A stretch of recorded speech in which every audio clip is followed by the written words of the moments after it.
Hey everyone, welcome back to the channel. Today I'm going to do my team reveal before round 0. Obviously this is going to change. It has changed in a week.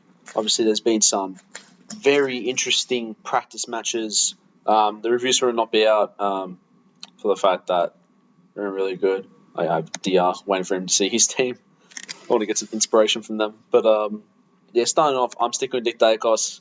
He got 100 points in one half. I think if you don't have this man, I think you're just stupid. Personally, I don't see why you wouldn't want him. I don't see why. I see why. I get it with the whole, you know, he could cop a Ryan Clark tag in the first game of the year. He could then, get tagged in the fourth by McGuinness, and then he has the bye, and then after the bye, what happens after that? Yeah, I understand you might want to get him after that, but by then you don't really want to ship off rookies. By then, was around 6? They've gone up, maybe a few. Maybe that's when you start. But if you want to take that risk, you can. I'm not bothering. Next, I'm going Sheasel, who had another incredible performance of halfback. Another great performance of halfback. I don't see any reason why you wouldn't at least consider him. Other than the fact that, he may cop a tag here and there. But, hey, we said the same thing about Dacos in his second year. We went, might get tagged. I don't know what he's going to do. I don't know. And then he became one of the best players in the comp. So I'm not skipping that again. I'm at nearly 40%. A man who was at the same price, roughly same price, same ownership, but for a completely different reason. Hayden Young starred in the Pracky match. Absolutely was a star. He... most CBAs, had touches, had the mid-time, had everything that we hoped for, had shots at goal. Yes, he did get 2 goals, 3, and scraped out and got like 110 and 115. He's going to get 2 goals every week. But who says he can't average 100? He does. He's very good in the midfield, I think. Lock him away. This is a bit of a pod rookie for me. It's just above a pod. But D'Ambrosio, Hawthorn's injuries, had a good Pracky match, got about 70-80. I think he's going to make me a lot of money. I'm very excited. Very excited for D'Ambrosio. I've been watching him all year. I've been looking at him. I've been scouting him, and I think he is very good. Who knows? If there's one player I would say could be on the ropes in terms of getting out of this team, it's probably him. And also this guy. I wasn't going to put him in till about 10 minutes ago. The reason is as simple as this. It's he wasn't really playing. His injuries, I don't know. It's a risky game with him. I mean, yeah, you just downgrade him. Hopefully, if something does happen, let's hope it doesn't. But they say he's playing round 0. Michael Voss said, and I quote, "He will be there," so he's going to play. Finish it off the defense. Yes, he didn't have the best game, but Nick Caulfield. And I finish it with a Reed and Pink. I have no Gibkiss. Yeah, I don't know. I'm just not feeling it. I'm feeling 50, 60 average, which isn't going to make much money. He was a very slow burn his first year. He made a bit of money because he had 1 or 2 games where he got a ton, but I'm not trusting it. Next, onto the midfield, Marcus Bontempelli, the best player in the league. He is that price for a reason. To be honest, 40-point half, first half, I was thinking, every time you see a Pracky game, you think, he's not playing well. What does this mean? You're thinking, do I go for a cheaper midfielder and get like 100k in the bank with not going Bont? And then he blitzed the second half and showed why he was the best player in the league. Now my next player, controversial pod of the year though, Clayton Oliver. Okay, he's playing this week. He's playing. He's been named. They said he's playing. He hasn't had injury troubles. He's had personal troubles. If those personal troubles are done and he is fit and ready to go, why on earth would you not have him in your team? Think about it. This is Clayton Oliver. He is SuperCoach royalty. And he's going to be a pot. He's owned by 2% so far. Look, if he has a great match, if he comes down and gets 140, who knows? He could only have like 40% time on field. Who knows? We don't know what's going to happen. But he still could get a good score off that. Good thing, that's when round 0 comes in handy, because it's basically a preseason match with premiership points for us. It helps. This guy is the pod this year. He's the pod. Next, Errol Gordon. My name is said. Next, Tom Green. The only issue with these two is their double bye. That's the only problem with it. Green has the round 3 bye. But I think it's worth it in the long run, because this guy he's going to be incredible. Next, Connor Rosie. Yeah, look, I know I don't have Butters. And that is a controversial thing, because, oh my God, yes, he rolled his ankle and had one bad game. Yeah. But, I don't care. Rosie was very good. He looked so good. So I put him in. Next, the boy from Richmond, Mr. Thompson Dow. He is primed and ready for the midfield this year. He started in the centre of the bounce 11 of 18 times. He was, I think, our second best. He had the same as Tim Tarano, more than Jacob Hopper. He is going to be a breakout star this year, I reckon. He's going to make me a lot of money. Next, Riley Sanders.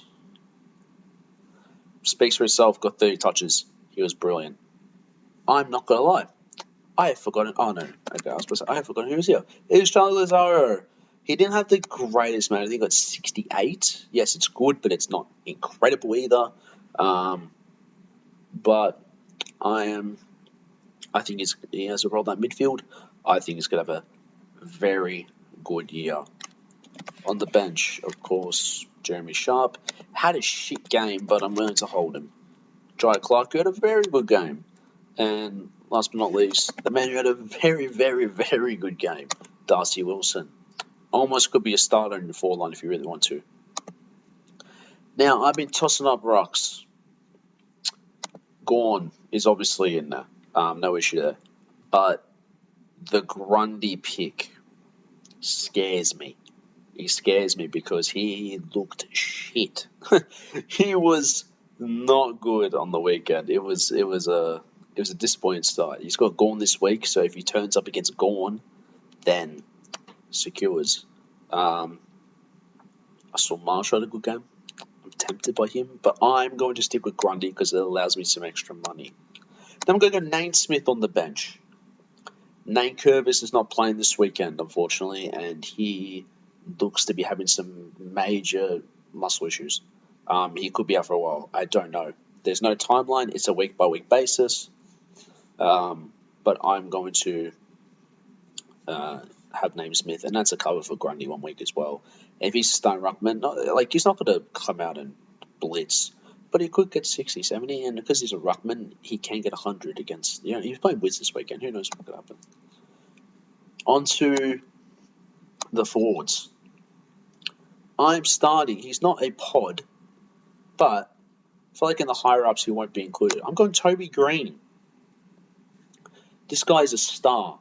He had, 15, 20 touches and 3 goals. He has North at home, then West Coast, then the bye.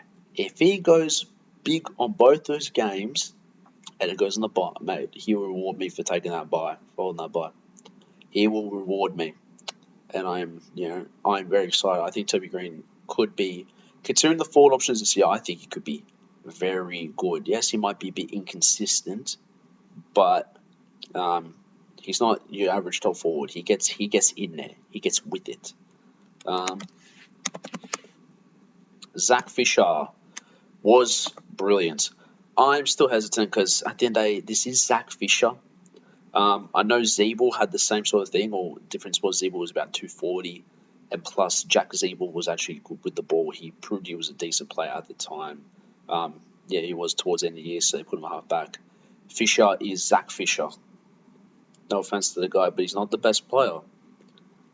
He was always regarded, honestly, and Zach Fisher was the guy to put when you want 15 touches for your sports bet, for your multi. That's all he was, kind of. He was in and out of the team, didn't really get a go, but now he's just been put at half-back and he can drop 36. Every time my mates, I don't want him, I refuse to pick him because it's Zach Fisher. I don't trust him, but his ownership is going up and up and up and up and up and up and up. So you kind of have to jump on him before you miss out. Next, he has the role. He has the quality. Not 5. Wasn't the best user of the ball, but he still got like 80. At the end of the day, he's 280k. Him getting 80s, 90s is so fine. So fine. So I'm happy to put 5 in that. If he stays fit, he's the guy. Next is James Jordan. Injury galore, the Swans. Mills is out till half the year. Parker's out for the first month. Gives opportunity for players like Goulden. Gives opportunities for players like Chad Warner, James Jordan. Roberts is getting a sniff in there. There's a lot of opportunity out there right now. There's a lot of opportunity. I'm very excited to see what happens. Next, Holly Reid, obviously. He was great. He proved his worth. After a rough pracky match, but he went in the midfield and he didn't dominate, but he was good. Alex Sexton had a phenomenal game. Put him on the map. He's been there for me since day one. He's been there. I saw Sexton at half-back, 133, has the experience, has the quality, has the role now. Done. Next, I've gone Cadman. Like I said, North-West Coast. That looks like 2 bags that he could kick. And then, and then have a massive price rise. And then slowly chalk it up against other teams. You know what I mean? So I'm here for it. And then, as my last one, I have just gone a 102. Because now that Naismith is now, I need a loophole. Simple as that. I need a loophole. And he's mid, so he allows me to swap around when the buys come around in terms of Lazaro and Wilson, stuff like that. So it gives me some leeway. But yeah, simple as that. I think that's all it is. Yeah, it's just a loophole. But that is my team. Will it change? 100%. There are a lot of players on my radar. John Newcomb. Love this guy. I love the look of this guy this year. I'm going to be watching Salem very closely. Had a lot of mid-time. Who knows what happens with Oliver? And it could just be experimenting. He might take that Brayshaw role and it could be a very nice pick. Who knows? I'm going to be watching Brody Grundy, obviously, against Gawn. There's going to be a lot of people watching. I want to see how Green does against Collingwood. Best opposition in the league. Obviously, come reigning premiers. I want to see how they go. I'm missing some people. I have no Roberts. I know my Roberts. Want to see how he goes. I don't have Lohman. I don't have any Brisbane players like Lohman, who had a very good practice game.